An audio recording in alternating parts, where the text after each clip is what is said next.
अस्सलामुअलैकुम। मोहम्मद सदी मिठवर बाबाला मोलू किस्सो एहसान भलाई नसीब भाग अकुल मसरूर शाद आबाद।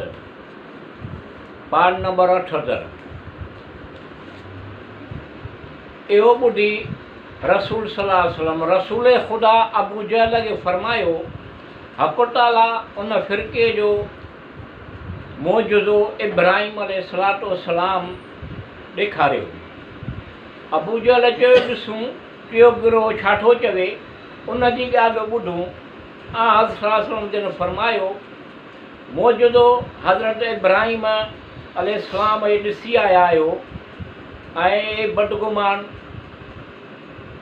या बंदगाने ख़ुदा हक़ ताला जंहिं बीबीअ जे ज़रिए तव्हांखे निजात ॾिनी, इहा मुंहिंजी धीउ फातिमा सलामुल्लाह अलैहा बहितरीन ज़नाना आलम आहे। जॾहिं ख़ुदावंद आलम रोज़े अशर अवलिन आख़िरीन खे मबूस कंदो त हिकु मनादी अर्श जे हेठां निदा ॾींदो त हे गिरोह ख़लाइक़, पंहिंजूं पंहिंजूं अखियूं बंदि करियो त फातिमा बिन्ते मुहम्मद सैयदाने आलमाने सरात तां गुज़री। सभिनी मख़लूक पंहिंजूं पंहिंजूं अखियूं बंदि कंदी सवाइ मुहम्मद सल्लल्लाहु अलैहि वसल्लम ऐं अली अलैहिस्सलाम ऐं हसन अलैहिस्सलाम ऐं हुसैन अलैहिस्सलाम। तव्हां सभई उन जा फ़र्ज़ंद ऐं जेके इमाम आहिनि। छो त आज़ाद सवाद कुदुसिया उन जी मुहरम आहिनि। वरी टियों गिरोह रुअंदो आयो ऐं चयो, असीं गवाही था ॾियूं त तव्हां सल्लल्लाहु अलैहि वसल्लम ख़ुदा जा रसूल सल्लल्लाहु अलैहि वसल्लम सभिनी आलमाने खां बहितर, सभिनी आलम खां बहितर आहियो। ऐं अली अलैहिस्सलाम सभिनी औसिया पैगम्बरान खां बहितर।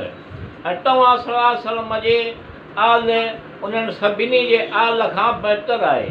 तव्हां सल्लल्लाहु अलैहि वसल्लम जिन जा असहाब उन्हनि जे सभिनी असहाबनि जे, ऐं तव्हां सल्लल्लाहु अलैहि वसल्लम जी उम्मत उन्हनि सभिनी उम्मतुनि खां बहितर आहे। असां तव्हां सल्लल्लाहु अलैहि वसल्लम जा मौजूदात आसार अहिड़े क़दुरु ॾिठा ऐं तव्हां सल्लल्लाहु अलैहि वसल्लम जिन जे सदाकत जो इक़रार कयो। इक़रार ऐं इतराफ़ जे बग़ैर चारा कोन्हे। हज़रत सल्लल्लाहु अलैहि वसल्लम जिन फरमायो, तव्हां जेकी ॾिठो पिया राय करियो ऐं इहो तव्हां जेकी ॾिठो इहो बयानु करियो। उन्हनि चयो त असीं कैबे जे ज़ेरे साया वेठा हुआसीं त तव्हांजे ॻाल्हि जो मज़ाक़ उड़ाए रहिया हुआसीं। तव्हां पंहिंजे मौजज़े खे, तव्हां सल्लल्लाहु अलैहि वसल्लम जे मौजज़े खे ग़लति सम्झी रहिया हुआसीं। दागा असां ॾिठो त कैबो संदसि मक़ाम तां उखड़ी बुलंद थियो ऐं असांजे सर ते अची बीह रहियो। असीं पंहिंजी जाइ ते सुम्हिया पिया हुआसीं ऐं हरकत कोन करे सघियासीं। उन दौरान तव्हांजो चाचो हज़रत हमज़ो रज़ी अलाह ताला अन्हु आयो, संदसि नेज़ो कैबे जे हेठां लॻायो।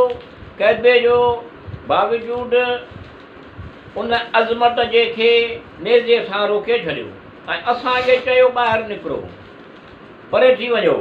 जॾहिं असीं माण्हू निकिरी परे थी हलिया वियासीं त कैबो संदसि जाइ ते अची वियो।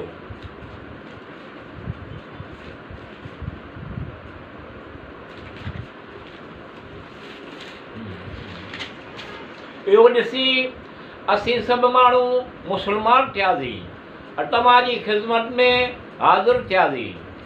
हज़रत सल्लल्लाहु अलैहि वसल्लम जिन अबू जहल सां ख़िताब फरमायो, ही फ़िरक़े टियों या माण्हू तुंहिंजे साम्हूं चई रहिया आहिनि, छो त ॾिसी करे आया आहिनि।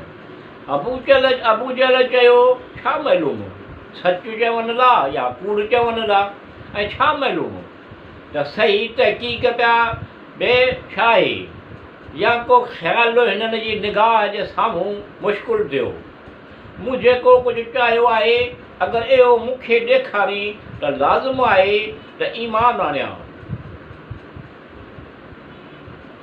न त उन्हनि जे तहक़ीक़ ज़रूरी कोन थो सम्झां।